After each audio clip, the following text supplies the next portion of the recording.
Kita memulai dengan sebuah informasi, efek dari sebuah kebijakan otoriter yang awalnya membatasi gerakan manusia untuk meniadakan virus. Namun sekarang ternyata terjadi ledakan yang tidak bisa dibendung lagi. Karena kesalahan fatal dalam kelolaan pandemi di tahun 2020 kemarin berimbas 2 tahun kemudian, yaitu sekarang. Xi Jinping saat ini sedang menatap tajam gelombang tsunami virus yang sedang menerjang Tiongkok tahap 1. Namun semua analis kesehatan mengatakan gelombang kedua akan lebih besar dan gelombang ketiga adalah tsunami yang tidak tertahankan lagi bagi Tiongkok. Coba kita renungkan sebentar sebagai intermezzo. Kalau kakak tertua mendapatkan semua ini, apakah adiknya yang mengcopy paste semua kebijakan kakak tertua akan juga mendapatkan gelombang yang sama sebentar lagi? Efek yang sama?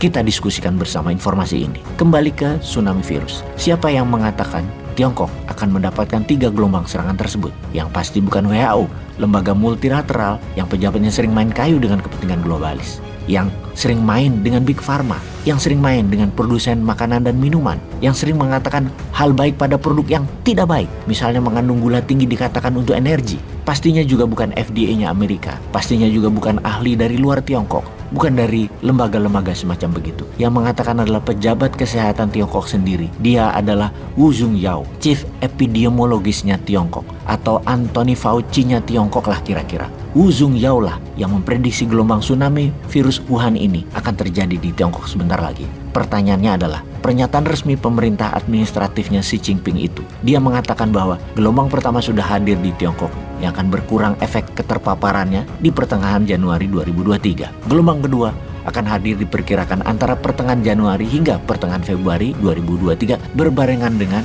masa tahun baru Tiongkok, masa Xinjia, masa Imlek. Keterpaparan ini akan cepat terjadi karena di masa tahun baru Imlek tersebut jutaan manusia, bahkan ratusan juta manusia akan pulang kampung, yang besar kemungkinan menyebabkan ledakan gelombang kedua tsunami virus akan terjadi di masa ini. Gelombang ketiga diprediksi pada masa post-Imlek atau ketika mereka sudah kembali dari lebaran mereka, kembali ke tempat kerja mereka, kembali mencari rezeki ke seluruh Tiongkok. Maka ledakan terakhir ini kan berdampak sangat parah yang diperkirakan antara pertengahan Februari hingga akhir April 2023. Kita pertanyakan sekarang, kalau ini benar terjadi, apakah artinya kebijakan zero covid policy-nya Xi Jinping telah gagal? Padahal sudah 7 bulan ini Tiongkok serius sekali mengunci warganya, di lockdown, hingga puncaknya ada 27 kota seluruh Tiongkok, bahkan Shanghai pusat keuangan finansialnya Tiongkok, hingga Beijing ibu kota negara pemerintahan Tiongkok merasakan impactnya, di lockdown, ditutup. Sebagai tambahan informasi, dalam 3 bulan terakhir Tiongkok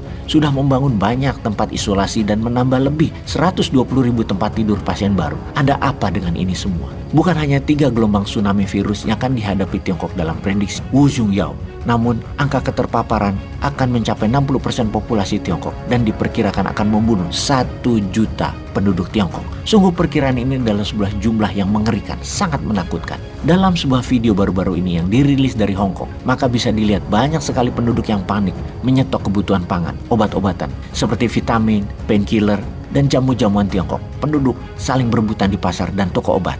Yang jadi pertanyaan sekali lagi, apakah ini mutasi virus Delta atau Omicron atau Delta Omicron atau varian baru lagi yang mencirikan flu, pilek parah, demam tinggi? Pertanyaan berikutnya lagi, apakah Tiongkok menutupi angka-angka aslinya atas korban keterpaparan dan kematian? Apakah Tiongkok mau mengakui bahwa Tiongkok selama ini salah kelola terutama vaksin buatan mereka, dan hal ini bisa saja mereka yang buat sendiri atau by design, ketersengajaan?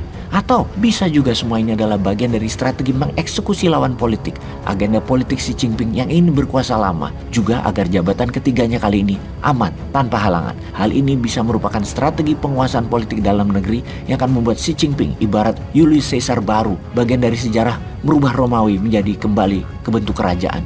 Xi Jinping mau menjadi emperor Tiongkok baru. Siapa yang tahu?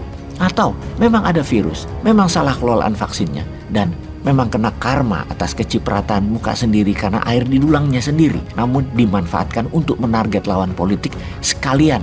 Selain membangun kekuatan dari dalam atau road to new Mao, road to new emperor, siapa juga yang tahu? Bagian dari menakuti dunia.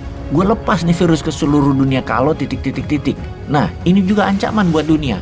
Sahabat, sampai di sini saya minta komen Anda. Lalu kita lanjutkan. Apa yang akan terjadi di dunia selanjutnya kalau ternyata virus itu memang menyerang Tiongkok sama seperti Wuhan di tahun 2020? Akankah menyebar ke seluruh dunia? Akankah virus ini juga akan menerjang Indonesia dalam 3 gelombang besar, yaitu keterpaparan sebelum lebaran, selama mudik lebaran, dan pasca lebaran? Sehingga akan ada masalah kesehatan nasional. Sekali lagi, kalau peristiwa ini terjadi, yang ini agak beda efeknya karena di tahun 2020 mungkin kantong masih pada tebalan sedikit. Namun kalau sekarang jangankan kantong tebal, hati sudah tipis bawaannya pengen makan orang aja. Apalagi pejabat yang membiarkan kebobrokan ini terjadi. Jadi harus bagaimana dong kita?